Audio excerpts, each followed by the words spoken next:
Assalamualaikum warahmatullahi wabarakatuh. Selamat siang teman-teman dan selamat siang Mbak Rajem dan Mbak Diah. Pada siang hari ini saya akan mencoba sedikit berbagi terkait materi konvergensi media dan implikasinya terhadap integrated marketing communication atau komunikasi pemasaran terpadu. Saya akan menjelaskan secara singkat sejarah marketing hingga sampai ke era konvergensi. Nah, pada awalnya dimulai tahun 1960-an saya sebut pemasaran tradisional. Jadi, pada tahun 1960-an, aktivitas pemasaran mengalami revolusi dari pemasaran tradisional ke digital. Nah, perspektif konsumen telah hadir dalam definisi pemasaran sejak tahun 1960-an.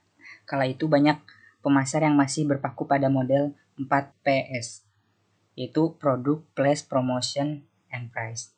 Nah, pendekatan ini telah mengarah pada penggabungan aspek-aspek seperti kepuasan konsumen, orientasi pasar, atau nilai konsumen dalam manajemen pemasaran. Untuk selanjutnya, pada tahun 1990-an, yaitu awal digital marketing. Pada saat itu, istilah digital marketing pertama kali diciptakan melalui aplikasi Customer Relationship Management atau disingkat CRM. Nah, CRM menjadi bagian penting dari teknologi pemasaran pada saat itu.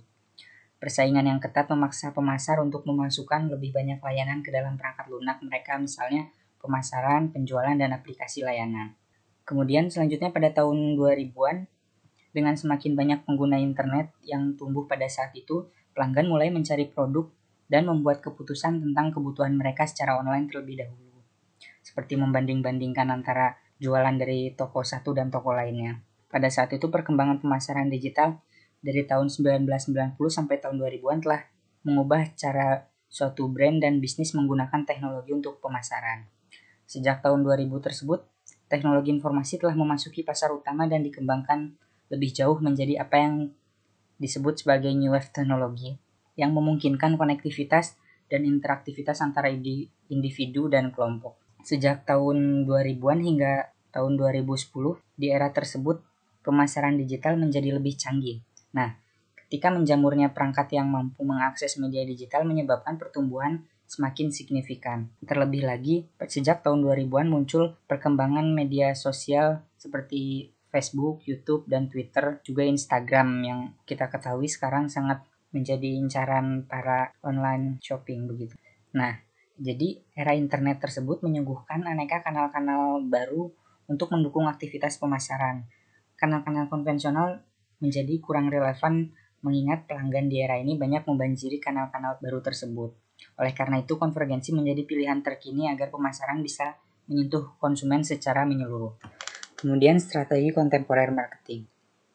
Menurut Phil, strategi kontemporer ini lebih didasarkan pada personalisasi yang berorientasi pada pelanggan dan pendekatan berbasis teknologi. Dan sering disebut komunikasi pemasaran terpadu atau yang kita kenal dengan IMC. Selanjutnya kita masuk pada Integrated Marketing Communication atau IMC. IMC atau New Generation Marketing Approach merupakan komunikasi berbasis marketing yang menekankan pentingnya untuk mengatur keseluruhan komunikasi perusahaan maupun merek, di mana mereka secara bersama-sama berperan dalam menciptakan, mempertahankan atau mengembangkan hubungan konsumen dan relasi stakeholder yang tentunya akan berpengaruh pada brand value. Tujuan dari IMC sendiri tidak hanya sebagai bentuk promosi, namun juga berfungsi untuk mengajak dan berkomunikasi dengan konsumen. Nah, kemudian adapun bentuk-bentuk IMC yaitu advertising, event experience, word of mouth, direct and interactive marketing, personal selling, PR and publicity, dan sales promotion. Advertising sendiri yaitu menurut Kotler and Keller adalah segala bentuk penyajian dan promosi non-personal berupa ide, barang, dan jasa yang dilakukan oleh pihak tertentu melalui media cetak, media elektronik, media jaringan, dan media tampilan. Contoh-contohnya yaitu iklan cetak, penyiaran, film, brosur, poster, directory, billboard, materi audiovisual, simbol, dan logo. Ada juga iklan online, diantaranya pop-up pada website maupun pada media sosial. Kemudian ada banner pada website dan masih banyak lagi. Selanjutnya itu event experience. Menurut Kotler dan Keller, kegiatan ini adalah pemberian sponsor dari perusahaan pada sebuah program untuk menarik atensi penjualan melalui acara olahraga, seni, hiburan, dan acara non-formal lainnya. Contoh dari kegiatan event experience sendiri yaitu olahraga, hiburan, festival, seni, tamasya, kunjungan museum, dan berbagai aktivitas jalanan. Nah, kemudian word of mouth. Bentuk MC yang satu ini menurut Kotler dan Keller itu komunikasi tatap muka oleh perseorangan melalui lisan, tertulis atau elektronik yang terikat untuk melakukan pembelian atau penggunaan produk. Bentuk word of mouth sendiri yaitu hubungan perseorangan, ruang diskusi, pesan, dan komunikasi pada sebuah blog. Direct dan interactive marketing. Menurut Picton dan Broderick, direct marketing adalah sistem pemasaran yang didasarkan pada catatan pelanggan individu yang disimpan pada basis data. Sedangkan interactive marketing adalah strategi komunikasi pemasaran yang memungkinkan komunikasi dua arah antara penjual dan pembeli individu secara online. Nah, contoh dari direct dan interactive marketing ini sendiri yaitu katalog, surat, telemarketing, online shopping, voice note, blog. Selanjutnya personal selling. Personal selling itu kegiatan pemasaran yang memberikan insentif untuk merangsang tindakan secara langsung. Contoh personal selling yaitu presentasi penjualan, rapat jualan, program intensif, pemberian sampel, pekan raya atau pameran seperti itu. Kemudian selanjutnya PR dan publicity. Fungsi dari PR sendiri itu memiliki fungsi manajemen yang membantu organisasi untuk menjalin dan memelihara komunikasi dengan publik. Jadi PR mempromosikan pendapat yang baik tentang perusahaan, produknya, dan layanannya. Ya, teman-teman juga pasti sudah sangat familiar dengan hal ini ya. Nah, kemudian publisitasnya sendiri dapat berasal dari blogger, media arus utama seperti media sosial atau website, seperti itu. Nah, seperti bentuk media baru, termasuk podcast. Nah, semua ini dilakukan untuk memberikan pesan kepada konsumen tanpa harus membayar waktu dan ruang langsung. Contoh dari PR dan publicity diantaranya siaran pers, seminar, lobby dan negosiasi, hubungan komunitas, sponsorship, publikasi, dan masih banyak lagi. Kemudian sales promotion yaitu penggunaan setiap intensif oleh produsen atau penyedia layanan untuk mendorong perdagangan baik grosir maupun eceran dan atau konsumen untuk membeli brand dan mendorong tenaga penjualan untuk secara agresif menjualnya. Contoh dari sales promotion diantaranya kontes atau permainan berhadiah, premium dan hadiah, pameran kupon, hiburan, fasilitas tukar tambah. Nah, kemudian kita masuk kepada IMC dalam media online. Jadi strategi IMC online sama halnya dengan strategi IMC offline yang mengkomunikasikan satu pesan dan diimplementasikan ke berbagai media placement. Tentunya disesuaikan dengan target market yang dituju. Nah, menurut Santoso perbedaan antara IMC offline dan online adalah bahwa berkampanye secara online maupun berpromosi secara online dapat berinteraksi satu dengan yang lainnya atau dalam bahasa familiarnya itu adalah engagement. Kita ambil salah satu platform yaitu IMC pada media sosial.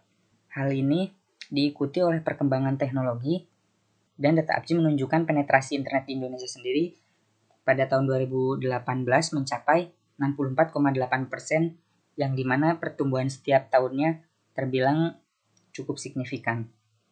Nah, kemudian media sosial adalah sebuah saluran atau sarana untuk pergaulan sosial yang dilakukan secara online melalui jaringan internet. Menurut Santoso, melalui media sosial, berbagai pemasar maupun penjual dapat mengetahui kebiasaan dari konsumen mereka dan melakukan suatu interaksi secara personal serta dapat membangun sebuah ketertarikan yang lebih dalam. Seperti misalnya dengan berkomunikasi di DM gitu.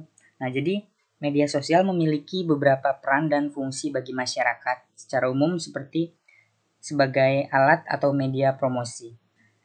Nah, terdapat beberapa contoh promosi melalui Instagram. Yang pertama adalah voucher promo.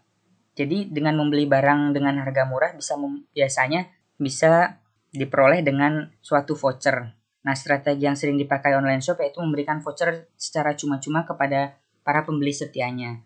Nah, namun online shop memberikan voucher dengan memberikan persyaratan tertentu kepada pembeli, misalnya harus melakukan follow akun tersebut maupun harus membeli barang lebih dari satu begitu. Selanjutnya adalah iklan Instagram. Beriklan di Instagram menjadi salah satu solusi yang tepat jika pemilik brand ingin mendapatkan hasil maksimal dalam waktu yang relatif singkat. Nah, dengan iklan yang tertarget, pemasar bisa menentukan segmen audiens yang disasar dan akan muncul di timeline milik audiens tersebut. Beberapa contoh iklan di Instagram yaitu ada ads dan carousel yang berupa gambar serta video ads yang tampil dalam bentuk konten audiovisual. Selanjutnya ada diskon promo. Diskon promo ini adalah salah satu hal yang paling dicari oleh para penggila online shop. Demi mendapatkan harga yang murah, para penggila online shop ini selalu memasang kuping dan berharap dengan kabar terbaru terkait adanya diskon promo. Seperti salah satu contohnya akun-akun Instagram seperti Jogja Diskon atau akun-akun lainnya yang selalu memberikan kabar terbaru terkait diskon-diskon promo yang sedang berlaku di online shop. Kemudian ada giveaway atau kontes atau lomba berhadiah terhadap setiap netizen yang lebih suka dengan tantangan, perlombaan atau kontes. Giveaway adalah suatu hal yang menarik untuk diikuti. Tentu saja harapannya untuk mendapatkan hadiah maupun barang secara cuma-cuma hanya dengan mengikuti ketentuan yang berlaku. Kemudian ada konten audiovisual. Konten audiovisual yang menarik ini bertujuan untuk berpromosi di Instagram yang bisa pula dilakukan dengan memposting video yang lebih menarik. Agar lebih tepat sasaran, video menampilkan hal-hal yang berhubungan dengan produk atau brand. Jadi seperti soft selling juga begitu. Nah, selanjutnya ada event terbaru. Biasanya akun Instagram sering kali digunakan untuk mempromosikan aktivitas terbaru yang sedang dilakukan oleh suatu brand. Melalui event terbaru ini, pihak perusahaan bisa mendekatkan diri dengan para pelanggannya dengan mengupdate kabar terbaru. Nah, selanjutnya repost. Repost gambar atau video yang dibagikan oleh konsumen adalah salah satu cara untuk meyakinkan calon pembeli. Namun repost itu hanya dilakukan jika postingan orang tersebut berkaitan dengan produk yang ditawarkan. Misalnya ada konsumen yang memposting gambar saat dirinya sedang memakai produk dengan merek yang kamu jual. Nah, dengan repost gambar tersebut yang sedang memakai produk, maka orang lain yang belum pernah menjadi konsumen biasanya akan tertarik dan mengklik repost tersebut. Ada juga artis endorse. Kehadiran artis dan selebriti terkenal menjadi daya tarik bagi pemasar untuk dijadikan brand ambassador. Tentu ini sangat familiar sendiri bagi kita semua, karena penggunaan artis sebagai brand ambassador tidaklah berlebihan karena mereka memiliki fans atau penggemar yang sangat banyak. Apalagi jika popularitas selebriti tersebut sedang menanjak. Namun Instagram membuka kesempatan bagi siapa saja untuk menjadi artis secara mendadak. Dan terakhir yaitu menampilkan kutipan menarik. Menampilkan kutipan maupun quotes pada postingan memang tidak berhubungan langsung dengan penjualan, namun kutipan yang bernada positif sangat berarti bagi konsumen yang membutuhkan suntikan motivasi dengan memberikan motivasi kepada follower. Maka biasanya kutipan-kutipan seperti ini sangat menarik untuk berpromosi suatu produk-produk, untuk promosi suatu produk-produk tulisan seperti contohnya yang sangat terkenal yaitu buku NKCTHI. Dia mempromosikan bukunya melalui akun Instagram dengan memposting kutipan-kutipan yang terdapat di buku itu. Dari melakukan AMC secara online tersebut, salah satunya melalui media Instagram, terdapat beberapa keuntungan. Di antaranya itu biaya promosi yang lebih murah, komunikasi dua arah antara penjual dan juga konsumen melalui direct message maupun komentar pada postingan. Dari melakukan AMC secara online tersebut, cakupan komunikasi menjadi jauh lebih luas karena menghancurkan semua tembok-tembok batasan antara wilayah yang dapat dijangkau melalui jaringan. Kemudian yang paling menguntungkan dan sedang tren saat ini yaitu pertumbuhan usaha kecil dan menengah. Dengan adanya media sosial Instagram dan e-commerce lainnya, para pelaku usaha kecil dan menengah sangat mudah untuk mendistribusikan barang-barangnya ataupun mencari bahan baku untuk kemudian masuk ranah produksi dan dijual kembali. Kemudian dari adanya penjualan maupun promosi secara online ini, para konsumer sebagai individu yang haus akan informasi akan semakin lebih cerdas dan semakin kritis dalam memilih produk-produk yang akan dia beli. Konsumer cenderung akan membandingkan terlebih dahulu antara brand satu dan brand lainnya, antara toko satu dan toko lainnya sebelum menentukan barang yang akan dia pilih. Nah, terakhir, sebagai alat untuk menentukan target pasar. Nah, jadi setiap brand sendiri maupun para penjual dia dapat mempromosikan produknya melalui salah satunya tadi brand ambassador. Nah, dengan menentukan brand ambassador tertentu, maka dia dapat melihat target pasarnya dari siapa saja fans maupun followers dari brand ambassador itu sendiri. Nah, sampai pada kesimpulan, jadi munculnya IMC maupun komunikasi pemasaran terpadu yang dapat dilakukan secara online ini sebetulnya masih tetap harus diiringi dengan komunikasi pemasaran terpadu secara konvensional, di mana marketing konvensional seperti event dan personal selling masih berdampak besar terhadap suatu merek ataupun perusahaan. Terima kasih teman-teman semuanya, sekian presentasi yang dapat saya sampaikan. Mohon maaf apabila masih terdapat kekurangan dalam materi yang saya sampaikan dan kesalahan dalam pengucapan. Terima kasih. Wassalamualaikum warahmatullahi wabarakatuh.